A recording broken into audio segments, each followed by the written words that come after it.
One night when I was 15 years old, I stood in the center of Studio 54 and watched Grace Jones descend from the ceiling on a swing. I was slightly stoned, from a joint my friends and I had passed between ourselves on the subway into Manhattan. And I was in love not with Grace Jones, and not with the fact that I was a young person standing inside one of the most famous clubs in the country. I was in love with New York City, and it felt, in that moment, as though the city belonged to me. My friends and I had become regulars at the club, the crew of us a bevy of young black and Latino girls serving up eye candy and authenticity. We thought nothing of it. Yes, it was a hot club, but we had been to many hot clubs. We knew people at the door and never paid for entry. We didn't drink, although more than once we had been caught smoking weed, too naive to know that we needed to be on the down low about it.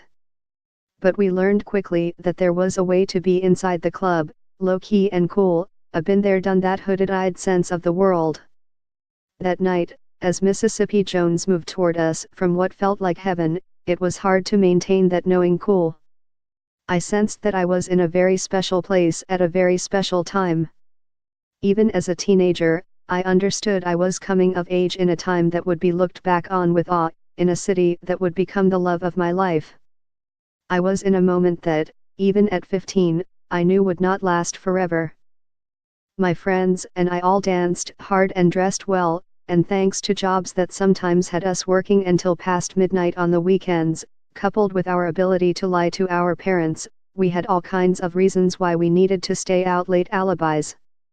So as Mississippi Jones dropped onto the stage that night, I stared in terror and awe. At the time, I had been living in Brooklyn for nearly a decade, having come with my family through the Great Migration from South Carolina. Until I was about 13, Manhattan had been a world seen from its edges. The Macy's holiday windows on a cold Sunday afternoon. A hole-in-the-wall fish fry in Harlem where a cranky old man fried up perfect porgies and served them on sliced white bread slathered with tartar and hot sauce. A rainy trip on the Staten Island ferry with my third-grade class followed by a meal at a restaurant in Chinatown, where our teacher, Ms. Moskowitz, tried in vain to teach me how to use chopsticks. Till this day I hold them like no one I know.